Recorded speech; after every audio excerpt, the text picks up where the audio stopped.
All right, so our presentation is on Chagas disease, particularly focusing on Ecuador. I'm Melissa, by the way. I'm Sarah Fernandez. I'm Rebecca, and Lupita couldn't be here today. She is here in spirit. Yes. So overall, we're going to be looking at the biology and epidemiology of the Chagas disease and the risk factors for the Chagas disease in Ecuador based on social and economic standpoints. And then for possible solutions, we're going to be looking at overall education of the community, the building of better and cleaner infrastructure for people to live in, and overall treatment access to medications for Chagas disease. Okay, so just a show of hands, who here has even heard of Chagas disease prior to this presentation? Of course you have. You study this kind of thing. So some people in here have heard of it, but most of the class didn't raise their hand. So just a brief background on what Chagas disease is. Chagas disease is a parasitic disease caused by this protozoan. It's normally just abbreviated Trypanosoma cruzi. Don't try and get me to pronounce things on the fly. But yeah, Chagas disease is a chronic parasitic infection that is caused by this protozoan up here, and it is spread by an insect vector. The insect that typically spreads this disease is called a triatomine bug, although more colloquially it's known as a kissing bug. And it's basically this rather giant bug that tends to bite people, people while they're asleep and infect them with this parasite. And the method and the mode of infection is really disgusting. Basically, and as Becca will discuss later, poverty tends to be a big risk factor for even being exposed to these bugs in the first place. But basically what happens is that when people sleep kind of outside or in poor housing, the bugs can come up and bite any exposed part of their skin while they sleep, typically the face. And when the bugs bite them, they defecate. And it's the feces that are contaminated with this parasite. So then people go and scratch the bite and it kind of rubs the parasite in. Great topic just before lunch. Yeah, if you get a bite on your face, don't scratch it. So one thing that's important to note about this is that humans are not the only species that are affected by this. Chagas disease can actually affect any placental mammal, which is important because this means that wild and domesticated animals can often act as reservoirs. So just an overview of the disease itself after you unfortunately scratch that weird bite on your face. So Chagas disease has 2 stages, and both of them are fairly problematic as far as treatment goes. The first stage is the acute phase that typically occurs a few weeks after the bite. It tends to be characterized by very mild and general symptoms like fever, swelling, aches. Occasionally there are some distinctive symptoms, particularly swelling in certain areas of the face. There's one sign that involves the swelling of the eyelid. That can be a marker for Chagas, but not everybody develops this symptom. So in the acute stage of the disease, someone may feel kind of crappy, but it's really difficult to determine whether it's due to Chagas or just the flu or any other disease that they could have potentially contracted. And this is problematic because even in the acute phase, the disease is really hard to detect, but this phase is so far is the only time where treatment can be successfully administered. The main line of treatment is a drug called benznidazole, and I will discuss the details of this drug and some of the cons with it a bit later on. But the acute phase is really the only time where you can effectively administer medication to get parasite load down.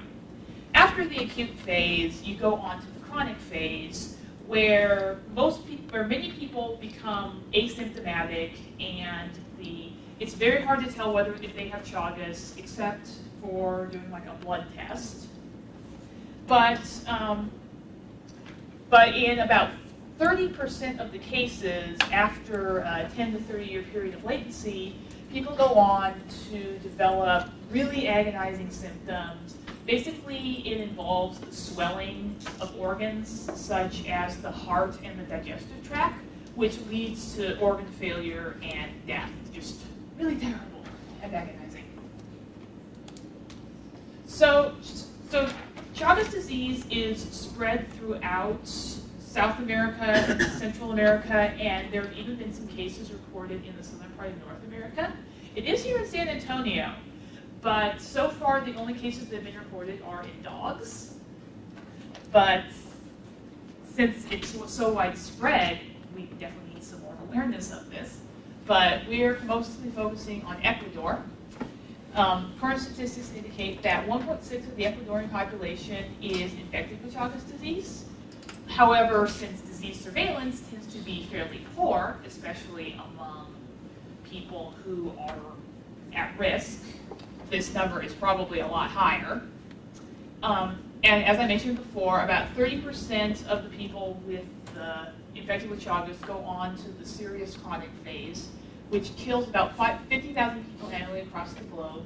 And 25% of the Ecuadorian population lives in areas and conditions where they would be at risk for contracting Chagas. So a little background on Ecuador. It's in the northwest side of South America, right along the equator, so it has really warm climates. It has a very large, prosperous coastal region, which is also very prosperous for this try-to-mine bug. And then a little bit of background in the socioeconomic status of Ecuador. There's a very large inequality wealth gap. 40% of the population is in poverty, and there's a very large indigenous population. And from that indigenous group, 75% of them are also considered to be in poverty. And there's a very large rural concentration, which kind of leads to this bug's transmission too. And so here's a couple maps of the one on the left is concentrations of those infected with Chagas disease. And then just for comparison, on the right is different topographies of Ecuador. So the coast and then the Andes Mountains, which separate it, and then some of the Amazon jungle. And as you can see, there's not a lot of infection like on the right side of the country because of the Andes Mountains. Like the bugs can't live in that kind of environment. They are more prosperous within the coastal regions.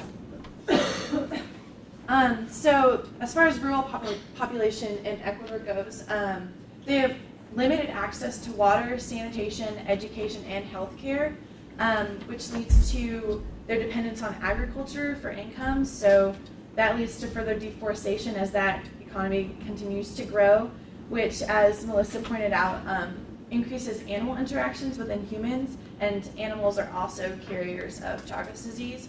So that's not only like wild animal interactions, but also increased interactions between wild animals and the domestic animals that they're raising and live with as well. And this is a picture of some of the housing in Ecuador. As Melissa was saying, that poverty is correlated with Chagas disease because the bugs bite people in their sleep, and these kind of housing structures are made of unplastered cylinder blocks and bricks and just kind of debris and foliage that they find. So the bugs can actually like live in the houses and can easily get to people, as well as different like rats and animals that also carry the disease. So those who are unable to afford proper housing are also going to be more vulnerable to this type of disease. And some background on their access to healthcare in Ecuador. 25 to 30% of the population lack proper access. Income is a major inhibitor of who can get proper medical treatment, which again, is association of poverty to those who have Chagas disease. But in the year 2000, there was a healthcare reform by the Ministry of Public Health to try and better reach indigenous populations and those who live rurally, who are a little bit more spread out, so it's harder for them to reach those communities. But those beginning steps of infrastructure are in place, but it's just problems of getting to those people they're finding. So definitely there's a huge need for both local rural areas and global areas to become more aware of this disease. And with the fact that there are less than 2% of people in Ecuador that have actually heard of the disease, there's definitely this incredible need to make them more aware. And definitely, in a kind of sad way, there is a huge stigma associated with poverty with the Chagas disease. And though the disease was originally concentrated more in Latin America, it is now spread more globally, so into some European countries as well as into North America. However, the people more affected and afflicted by this disease are of non-white ethnic origins, and therefore they have less of a prevalence and priority within who needs to be treated and who will actually be treated. Imperialism. So like Becca was saying before, a lot of the infrastructure and housing of these people in these rural areas is of just kind of raw materials, like ceramic tiles, canes, like sugar cane, and just branching, which is a perfect breeding ground for these nasty little bugs. But the people in these areas don't actually have materials to build housing that is more clean and more upkept to prevent these bugs from coming in and infecting them. And there have definitely been programs for insecticide spraying of housing and bed netting, but because the infrastructure is not built up well enough, there's not complete prevention of being infected. Let's see. So definitely there is a huge need for people in those rural areas to become more knowledgeable. So it actually was thought that if we have people from, like, say, America that are more educated in the disease to come into these rural areas and teach local community members about said disease, who can therefore teach people who live there about this disease, there will be better multi-community initiatives to upkeep in surveillance, in blood testing and screening, and to provide themselves with their own clean infrastructure and clean water. But all of this can only come about if those local community members who are more respected by the people who live there become knowledgeable at first. So it's huge. So and initiatives like Habitat for Humanity, but by local communities and for local communities is definitely the biggest way for overall screening and prevention of this disease. So another big problem concerning Chagas treatment for Chagas disease is access to medication and treatment. So as I mentioned before, the only medication that has been found so far that's really effective against Chagas, at least in the acute stages, is this medication, benidazole. However, there are quite a few problems surrounding this medication, just as far as the medication itself goes and also access to it. So the way that benidazole works is that it releases free radicals.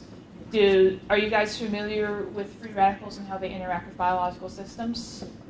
They kill things. And also cause things to age. It's almost sort of like chemotherapy in a way. So because of this, this medication does have some toxic side effects, but nothing else has succeeded in treating the disease so far. And then but also there's only one lab in Brazil that produces this treatment. The lab's controlled by the Brazilian government. So basically what results from this is there is a monopoly on this drug, which allows them to charge exorbitant prices for this, the monthly cost is over $1,000, which is way out of range of most of the people who are affected by Chagas. And it also results in drug shortages, so even if people could afford the drug, there isn't any drug for them to buy. So what needs to happen as far as treatment goes is that there needs to be work toward increasing drug availability while reducing the costs of treatment.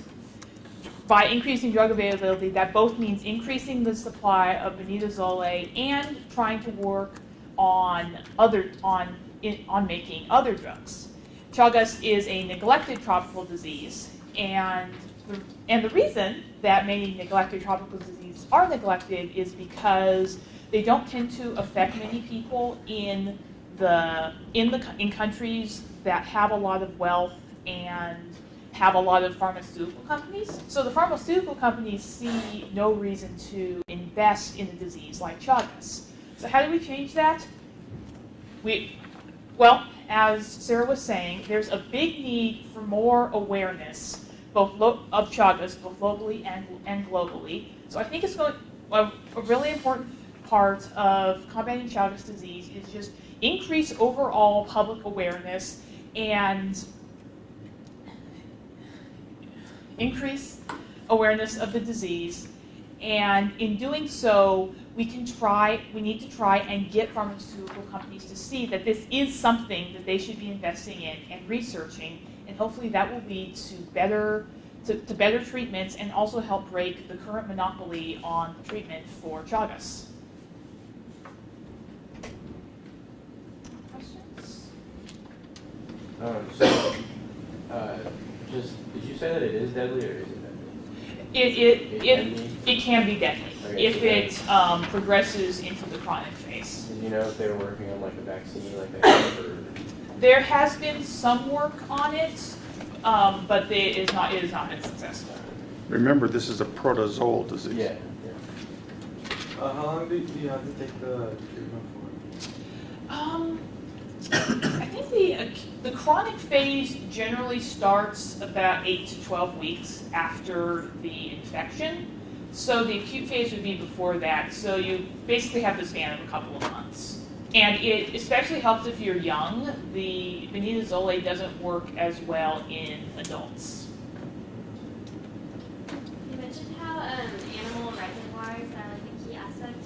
In order for people to be infected by the animals they're living and working with, is the fly still used as a vector, or is there a way for them to get the disease just from animals? Yes, so there's actually two ways in which the animal reservoirs can contribute to the spread of Chagas disease. The first is by the vector of the kissing bug. So the bug bites an infected animal and then bites a human and transmits the infection. But an alternative mode of transmission is through eating the meat of an animal that is infected. But like if you get bitten by an animal that's infected, you probably aren't going to get it. But if you eat it, which is especially common with domesticated animals, then you could be infected.